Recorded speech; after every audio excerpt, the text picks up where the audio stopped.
it seems like everything I did in the first year that I came out with my first album is like a blur, because everything happened so fast for me, and I never had the chance to sit down and go, wow, this is actually happening. I just like went straight ahead. So it was almost like when I did the Grammys the first year and I won, it was like, I don't even remember. I was so tired, you know, Right. I couldn't sleep. I was so nervous. Well, we have the videotape, you know, anytime you want. Well, I don't know. Your life is on video. We have it.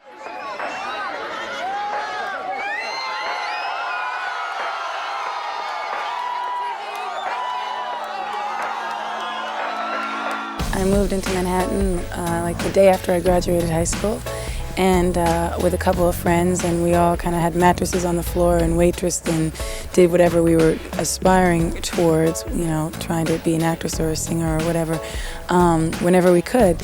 And eventually I got a job as a background singer for Brenda K. Starr, who was really, really supportive of me and always trying to help me, and she's a great person. I really owe a lot to her. She brought me to a party for the opening of a record label, and she handed my tape to the head of Sony. So how is this new album different from the last one? What can we expect to hear? I think it's a little bit more raw production-wise. I did co-produce every track. I worked with CNC Music Factory, Robert Clavillis and David Cole of CNC on all the up-tempos, 4 up-tempos, and I did 6 ballads. I co-produced with Walter Afanasieff, and I'm excited about it. I think it's a lot more real. It's a lot more me. Did success turn out the way you expected it to be? I don't know. That's really hard to say. I mean, everything that's happened to me is just incredible, and you know, I couldn't ask for it to have happened sooner or better or in any way. I love writing and I love being in the studio and working. It's not like they have to like force me, get me in the studio, you know, do this album. That's all I do. And so, you know, I feel like it's so much part of me that, you know, I have to do it. It was really interesting also to write the new Christmas songs that I wrote, because you're coming from like a totally different standpoint than when you're writing just a regular song on a regular studio album. And I actually did the video for the videos before I wrote the originals. When I'm just in another situation, whenever I'm doing business or whatever I'm doing that's not music related, I always have music going through my mind. I'm always thinking of a song, I'm always humming something to myself. So I guess that's sort of the daydream thing. It's like, you know, no matter what I'm doing, if it's boring me, I'll be thinking of song ideas or something and pretending to be interested, or, you know, in the other thing, because that's just, my manager's laughing over there because he knows. You're already singing and producing. Why bother directing your own videos? Don't you have enough work? I do have enough work, and it's a lot more work to direct it than to just be in it and, you know, come out when they're ready for you to do the shot. But it's just that I've always had concepts for videos, and then I work with a director, and it's never exactly how I want it to be, or there'll be shots where I'm not crazy about, or whatever. So after doing it so many times, I just figured I might as well try it, and for no other reason, you know, than the fact that I wanted to get my vision across more. Did you name the record Butterfly because of some sort of personal metamorphosis that you went through during recording it? I've definitely gone through a lot of personal changes and a lot of professional changes throughout the course of the process of recording this album, much more so than on any other record that I've done, except for maybe the first record, but that was a long time ago, and that was taking something that had only been demos and making it into, suddenly I was out there in the world. And I don't know, I feel really, really close to this record. It's like I go to sleep with it, I wake up with it, you know. I've gone through so many changes that have gone into the music. And the other day I woke up and I was like, I can't believe I'm actually putting this record out. This is the first time in so long that it's almost gonna feel like some sort of a loss to put this out, because it's really so much of a part of me. My fans are definitely the most important ingredient in my success equation, because they really make me, and that's why when I see people, whatever country I'm in the world, and I see fans wherever I am, whatever time of day it is, whatever's going on, and they approach me and they ask me for autographs or they ask me for things, I always try to be accommodating. I had already pretty much written Heartbreaker, and Clue and I and everybody were really excited about it. DJ Clue and Duro, who we co-produced the record together. And then Jay-Z got on it, and we were just like, we have to put this out. This album was all about sequencing, and I did it quicker than any album I've ever done. I did it in like literally 3 months and locked myself in a studio. On this album, I've got, again, a lot of my upper register, which it was a conscious decision to not do so much of it because I kind of got ragged on by some critics about it. But you know, it's part of my voice, and my fans like it, and so I don't care what, I care what my fans like and what I like. I think that I've grown up a lot since I put out my first record. I think a lot of things about me are the same, but I think what's happened is I've grown into my independence and my creative and artistic freedom, so my ability to be more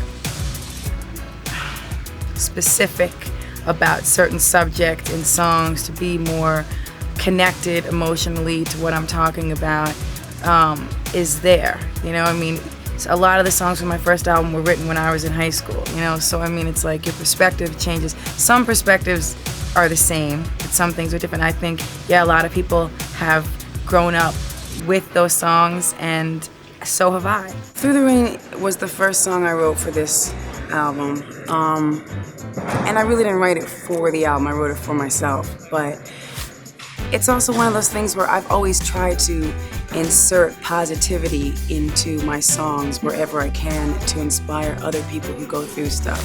I mean, the stuff they talked about in the tabloids and the things that were so overly exaggerated, you know, that's one aspect.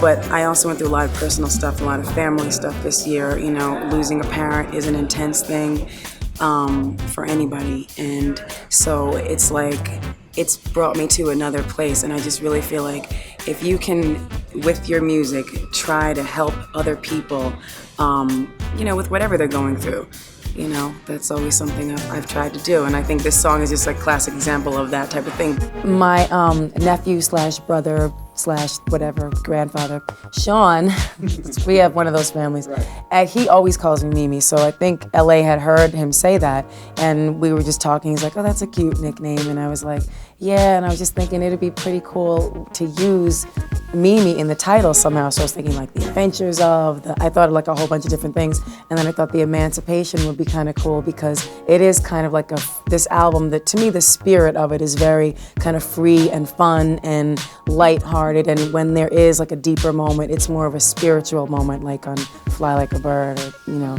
songs like that. When I got the news 2 weeks ago that We Belong Together became my 16th #1 single, I was like, you know, how do you even express that feeling? It was just, I never knew that that song could be as big as like some of the songs that I made, you know, whatever, Hero or those songs, you know what I mean? It's actually bigger than those songs, so it's just a godsend and a blessing. Shake It Off is another song that I wrote with Jermaine, and it's actually one of my favorite songs on the record because sometimes, you know, I think people can relate to that song, like no matter what kind of thing they have to shake off, be it a bad day, you know, a guy, you know, a girl, whatever it is, something in your life that you just have to like let go. I feel like timing is really everything in a lot of ways.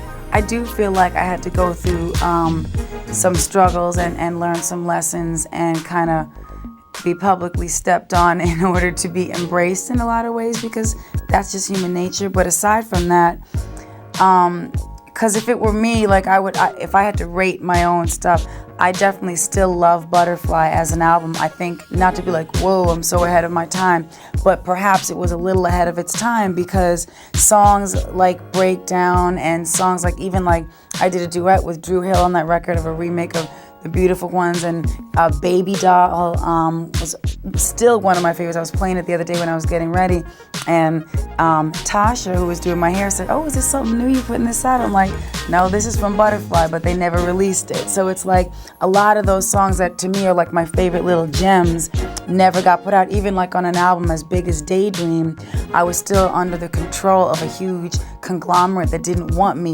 to go too urban. So even after 3 huge hits, Fantasy, which the pop people were only allowed to know it was a pop song. They didn't know the ODB version. Now everybody knows that because, you know. Version. Right, but to the Suits, that wasn't the version. So, you know, and then One Sweet Day and then Always Remember Baby, still they made me put out like a real straightforward ballad, and I wrote it. I know how to do that, you know, afterwards. But I wanted a song called Underneath the Stars, which to me is some of my best writing lyrically, melodically, and in every way, and it was never released. So, you know, I think that this time around, the great thing is the songs that I love were allowed to be released. You happy about this record? And how does it compare a couple months into this record as compared to the Mimi record? Well, you know what? This is like an interesting record because obviously Touch My Body came out and it was like this, I mean, I don't know. L.A. Reid and I had really kind of like belabored and really worked hard to figure out what was the first single. Then we didn't really know what to do. And we went with Bye Bye as the second single, in a way more of like for the fans and for people who needed to hear that song. To me, this album is so diverse because there are songs where you actually literally are laughing out loud at certain lyrics. And then there are songs where they make me cry. They're from, it's like I feel like I wrote them when I was a little girl and going through difficult times. I love having the ability to make music that hopefully my fans will love. It's representative of where I'm at. And then if I feel like delving into another world, always keeping the consistent thread, me as the writer, producer, and collaborator with whomever. When I was little, all I did is think about the future. Like when I was growing up, it was like, one day I'm gonna be a star, and I'm gonna have this and that, and I'm not gonna have this, I'm not gonna drive around in a junky car, and I'm not gonna whatever, you know, deal with the problems that I deal with, and I'll be accepted and loved and yay, you know what I mean? But ultimately, you have to love yourself and get to that point where whatever happens, you're cool with that. But I was so driven as a child that, I mean, now I don't really think ahead down the road because I have already accomplished my goal.